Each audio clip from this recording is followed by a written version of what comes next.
अस्सलामुअलैकुम my family. मैं हूं नूर और आप देख रहे हैं डीएन फूड लवर्स। अल्लाह बरकत दे आपके रिस्क में। Welcome back to my channel. तो आज मैं बहुत ही अच्छी सी रेसिपी, रमज़ान के लिए स्पेशल रेसिपी फ्राइज़ की लेकर आई हूं। तो मेरे प्यारे दोस्तों, बहुत ही क्रंची और बहुत ही क्रिस्पी हम आज फ्राइज़ बनाएंगे, वो भी घर पर। बहुत ही ज़्यादा आसान तरीके से सभी चीज़ें आपके घर पर ही, आपके किचन पे ही मौजूद होंगी। तो चलिए फटाफट से फ्राइज़ को बनाना शुरू करते हैं अल्लाह का नाम लेकर। तो जी बिस्मिल्लाहिर्रहमानिर्रहीम। सबसे पहले यहाँ पर मैंने आलू ले लिए और उनको अच्छी तरह से मैंने छील लिया है। अब यहाँ पर जी देखें जी, कटिंग है, कटिंग बहुत ही ज़्यादा मैटर करती है। तो यहाँ पर जी हम इसकी जो है, तो यहाँ पर जी मैंने आलू की जो कटिंग है बाज़ार वाली की है, ताकि जो हमारी फ्राइज़ है बिल्कुल बाज़ार जैसी लगी। तो वो जी यहाँ पर देखें, मैंने लंबे लंबे से फ्राइज़ आलू के कट कर लिए हैं। तो वो जी माशाल्लाह, अब यहाँ पर जी मैंने आलू को अच्छी तरह से वॉश कर लिया। अब आप चाहें तो आलू को पहले वॉश कर ले, चाहे तो बाद में वॉश कर ले, कोई भी मसला नहीं है। बस ये है कि आप जो है आलू को अच्छी तरह से खुश्क कर लीजिएगा। तो साथ ही इसके ऊपर हम एक अंडा डाल देंगे। अंडा मैं इसकी कोटिंग के लिए डालूंगी, कोटिंग के लिए अंडा बहुत ज़्यादा अच्छा होता है। तो यहाँ पर जी ये हाफ टेबल स्पून मैं नमक ऐड कर दूंगी, 2 से 3 चुटकियाँ लाल मिर्च पाउडर का, और 1 टेबल स्पून मैं इसमें डाल दूंगी जी चाट मसाला पाउडर। फ्लेवर के लिए चाट मसाला जो होता है वो बहुत ही ज़्यादा अच्छा होता है फ्राइज़ में, तो ज़रूर डाला करें। तो जी इसी दौरान अगर आप मेरे चैनल पर नए हैं तो मेरे चैनल को सब्सक्राइब कर दें, और अगर वीडियो पसंद आ रही है तो वीडियो को लाइक भी कर दिया करें।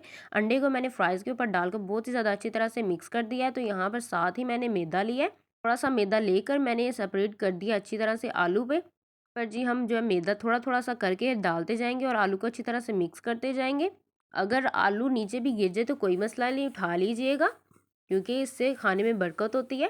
कोई भी चीज़ ज़ाया नहीं करनी चाहिए। तो ये देखिए माशाल्लाह माशाल्लाह, मैंने थोड़ा मैदा डाल के अच्छी तरह से मैंने आलू को अच्छी तरह से मिक्स कर दिया है। आलू के ऊपर मैदे की और अंडे की हमने कोटिंग कर दी है। तो यहाँ पर जी साथ ही मैंने ऑयल को अच्छी तरह से गर्म कर लिया है, और साथ ही जो हमने फ्राइज़ अच्छी तरह से बनाए थे वो इसके ऊपर डाल दिए हैं।